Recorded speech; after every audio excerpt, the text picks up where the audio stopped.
నా పేరు సుందర్రామ్ శర్మ, న్యాయవాది.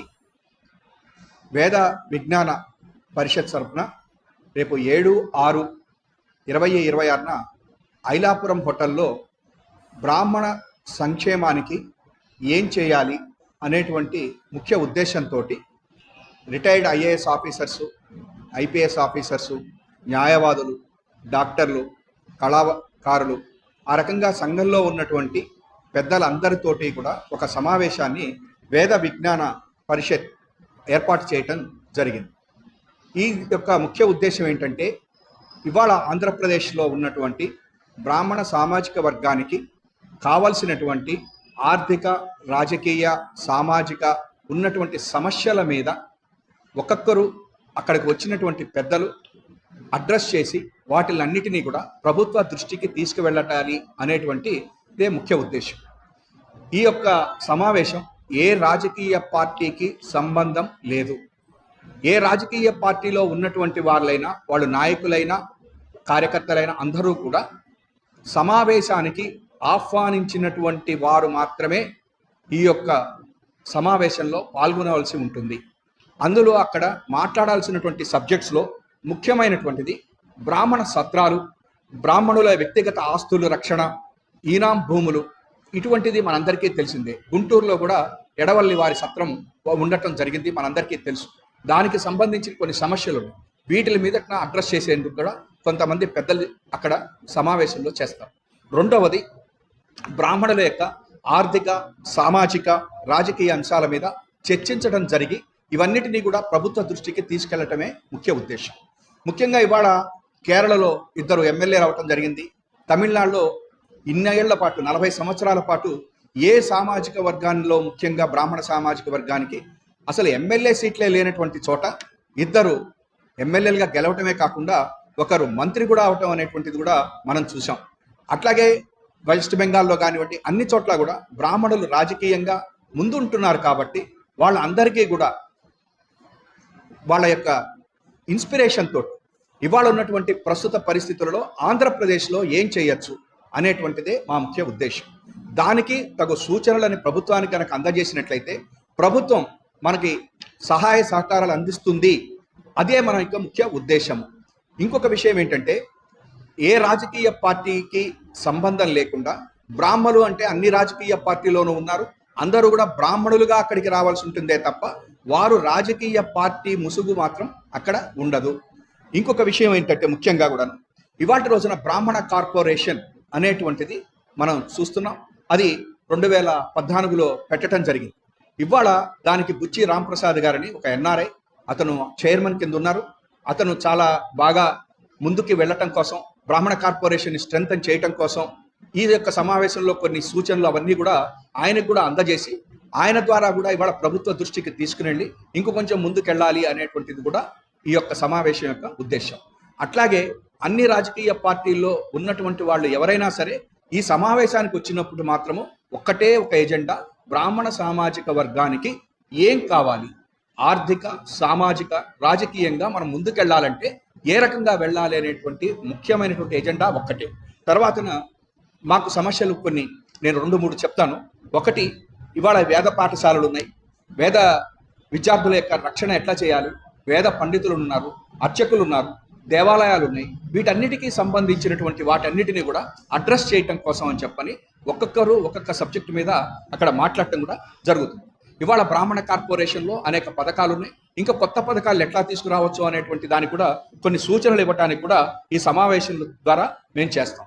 అన్నిటికంటే చివరిగా నేను చెప్పేది, ఈ బ్రాహ్మణ సామాజిక వర్గానికి సంబంధించినటువంటి ఐలాపురంలో 7వ తారీఖున జరుగుతున్నటువంటిది ఆహ్వానించినటువంటి ఆహ్వానితులకు అందరూ కూడా పెద్దవారందరూ వచ్చి వారు ఇచ్చేటువంటి సూచనలు తీసుకొని, ఇంకా చాలా ఆర్గనైజేషన్స్ వాళ్ళందరికీ కూడా ఇవన్నీ తెలియజేసి వాళ్ళందరి యొక్క సహకారాన్ని కూడా తీసుకుని అందరూ కూడా ముందుకు వెళ్ళి, ఎందుకంటే ఈ ఒక్క సమావేశంతో అందరినీ పిలిచేసి భారీ ఎత్తున చేసేటువంటి అవకాశం లేదు. కాబట్టి ముందుగా ఒక చిన్న ప్రయోగంలాగా ఈ వేద విజ్ఞాన పరిషత్తు ద్వారా కొంతమందిని పిలిచి ఆ పెద్దలందరూ ఇచ్చినటువంటి సూచనల్ని మిగతా పెద్దలందరి దగ్గరికి కూడా తీసుకుని వెళ్ళి రాజకీయాలకి సంబంధం లేకుండా ఈ యొక్క సామాజిక వర్గాన్ని ముందుకు ఎట్లా తీసుకుని వెళ్ళాలి అనేటువంటిది మొదటిదైతే, రెండోది బ్రాహ్మణ కార్పొరేషన్ని బుచ్చి రాంప్రసాద్ యొక్క గారి యొక్క దీన్ని స్ట్రెంగ్తన్ చేస్తూ ప్రభుత్వ దృష్టికి ఈ సమస్యలన్నింటినీ తీసుకుని వెళ్ళాలనేటువంటిది ఒకటి.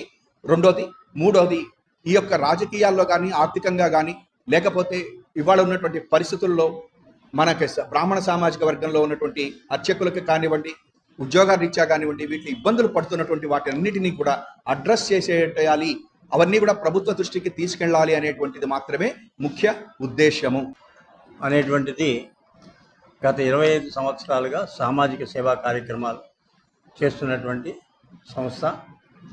రాజకీయాలకు అతీతంగా కళా సాహిత్య సంగీత వేద విజ్ఞానం సామాజిక సమస్యల గురించి నిర్మోహమాటంగా నిర్భయంగా రాజకీయపరమైనటువంటి ప్రమేయం లేకుండా కార్యక్రమాలు నిర్వహిస్తున్నటువంటి సంస్థ మాది.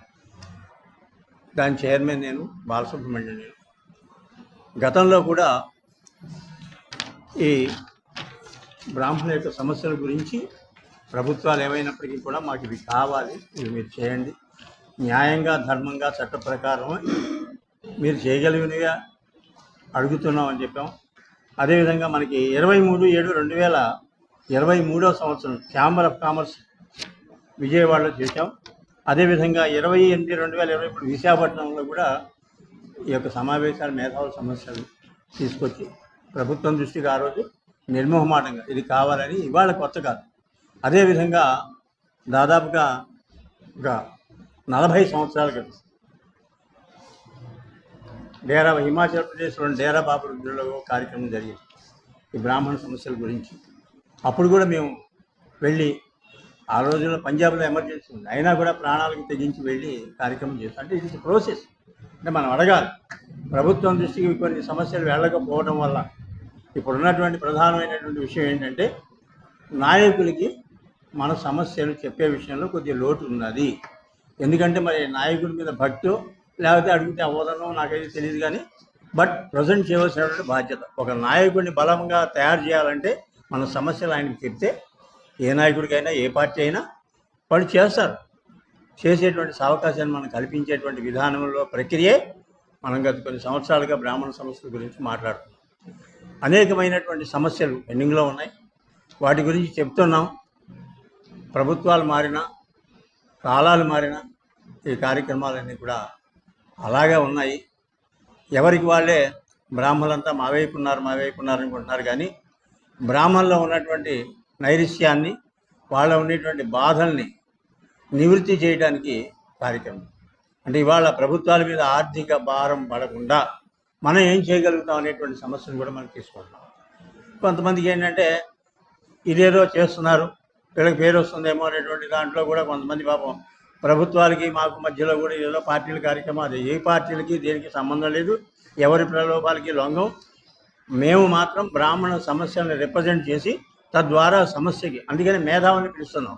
ఆ మేధావుల ద్వారా వాళ్ళ అభిప్రాయాలు ఏ రకంగా ఉంటాయో తెలుసుకుని అవి ప్రభుత్వానికి రిప్రజెంట్ చేయడం చేసి తద్వారా కొంత మనం 10 అడిగితే 10 చేయలేకపోయినా 5 అన్నా మనం చేసుకుని సాధించగలగాలి. ఇవాళ సమాజంలో బ్రాహ్మణులు పూర్తిగా అణిచివేతకు గురి అవుతున్నారనేటువంటి దాంట్లో సందేహమే లేదు. దీని గురించి ఎవరేమనుకున్నా కూడా సందేహం లేదు. అధికారుల్లో కొంతమంది ఇబ్బందులు ఉన్నారు, ఉద్యోగాలు చేసేవాడిని కొంతమంది ఇబ్బంది పెడుతున్నారు.